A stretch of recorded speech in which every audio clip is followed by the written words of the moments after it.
saya melakukan sedikit paparan untuk mempresentasikan apa program bantuan kuota internet.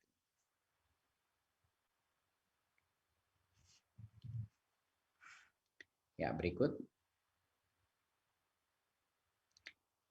Di tahun 2020 kita melakukan survei dan menemukan bahwa keputusan kita untuk hadir dan memberikan kuota internet kepada para peserta didik dan guru-guru kita, tenaga pendidik kita, menjadi salah satu program dengan tanggapan paling positif dari masyarakat. Sebesar 84,7% daripada responden menilai bahwa program bantuan kuota internet ini adalah langkah yang tepat dan menjawab krisis wabah corona. Dan sebanyak 85% dari responden menilai bahwa program internet gratis ini meringankan beban ekonomi orang tua dan pelajar mahasiswa dalam membeli paket internet. Kita mendengar banyak sekali cerita-cerita dari adik-adik kita yang mendapat kuota internet, walaupun kadang-kadang sinyal sulit, mereka mencari posisi untuk bisa mendapatkan, tapi karena itu mereka dari sisi ekonomi dan orang tuanya jauh lebih memandai, jauh lebih bisa tidak menjadi beban ekonomi keluarganya.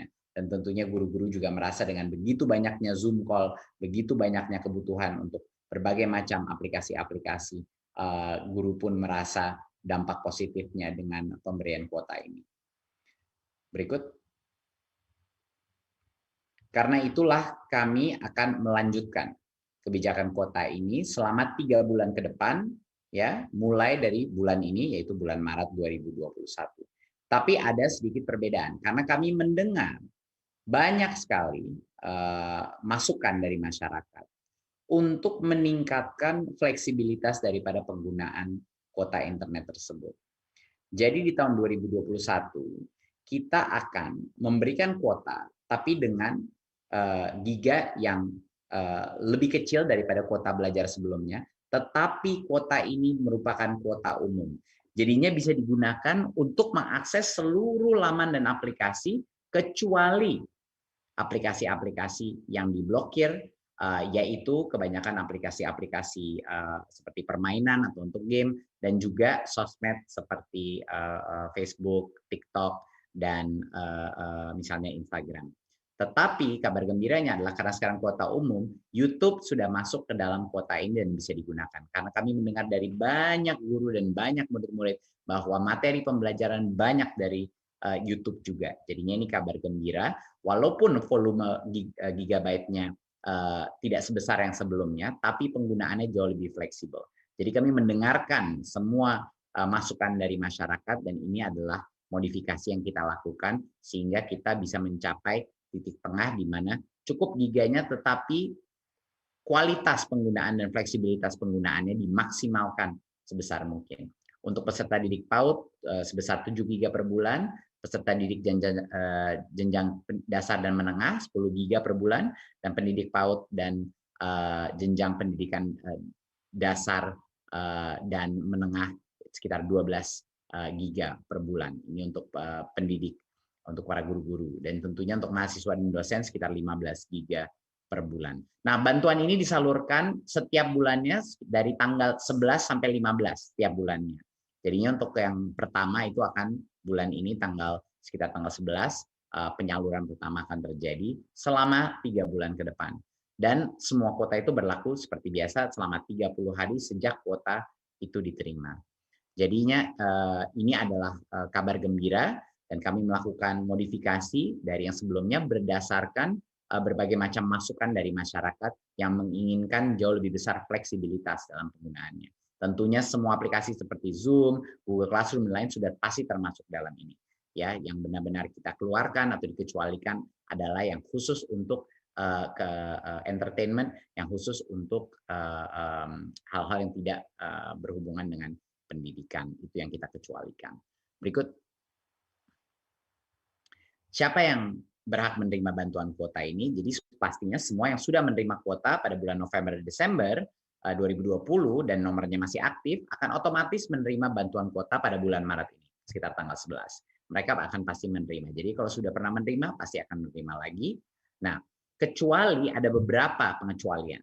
Yang pertama adalah kecuali bagi yang kemarin diberikan tetapi penggunaannya di bawah 1 GB. Artinya memang tidak digunakan data yang diberikan karena berbagai macam alasan. Jadinya itu tidak akan diberikan bagi yang penggunaannya kemarin tidak digunakan datanya. Yang kedua adalah pemimpin satuan pendidikan tidak perlu lagi mengunggah SPTJMN lagi untuk bagi yang sudah menerima bantuan pada bulan November dan Desember 2020. Berikut. Nah, bagi yang nomornya berubah, nomor HP-nya berubah, atau belum menerima kuota sebelumnya, mereka hanya akan baru bisa menerima bantuan kuota di bulan April 2021. Ya, tidak bisa menerima di bulan Maret. Ya, kalau misalnya nomornya berubah atau belum pernah menerima kuota sebelumnya.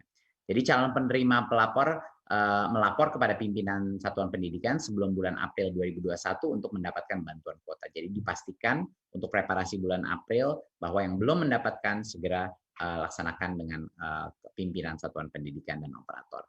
Dan pimpinan operator di satuan pendidikan ini tinggal mengunggah SPTJMN untuk nomor yang berubah atau nomor yang baru ya pada laman website kita dan tentunya di PDDikti untuk yang pendidikan tinggi.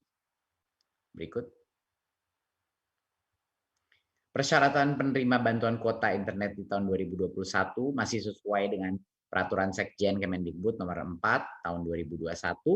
Ya, peserta didik dan pada PAUD dan jenjang pendidikan dasar menengah harus terdaftar di Dapodik dan memiliki ponsel yang aktif.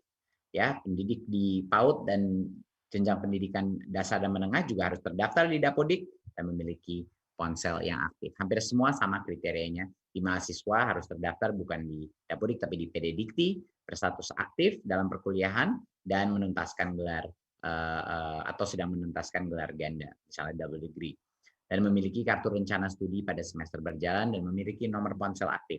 Dan dosen harus juga terdaftar di PDDikti dan memiliki nomor registrasi NIDN, NIDK atau NUP dan memiliki nomor ponsel aktif. Jadi kriterianya sama seperti yang sebelumnya. Ini adalah persyaratan untuk menerima bantuan kuota internet di tahun 2021. Berikut. Sekian dari saya. Saya mengucapkan terima kasih atas kerja keras baik Kementerian Pendidikan dan Kebudayaan dan juga dukungan dari Komisi 10 dan juga Kementerian Keuangan dan tentunya Pak Presiden yang sangat mendukung bantuan untuk sistem pendidikan kita. Harapan saya adalah dengan adanya kuota ini selama 3 bulan ke depan, ini dengan fleksibilitas yang jauh lebih tinggi dari sebelumnya, ini bisa membantu kita transisi dalam waktu beberapa bulan ini untuk mengantisipasi dan mempreparasi untuk mulai tatap muka. Seperti arahan Pak Presiden, semua guru dan dosen, 5 juta lebih dari mereka, harapannya insya Allah akan divaksinasi sampai dengan akhir bulan Juni, sehingga tahun ajaran baru semua sekolah memulai proses tatap muka, walaupun dengan masih dengan tahap terbatas dengan protokol kesehatan dengan rotasi.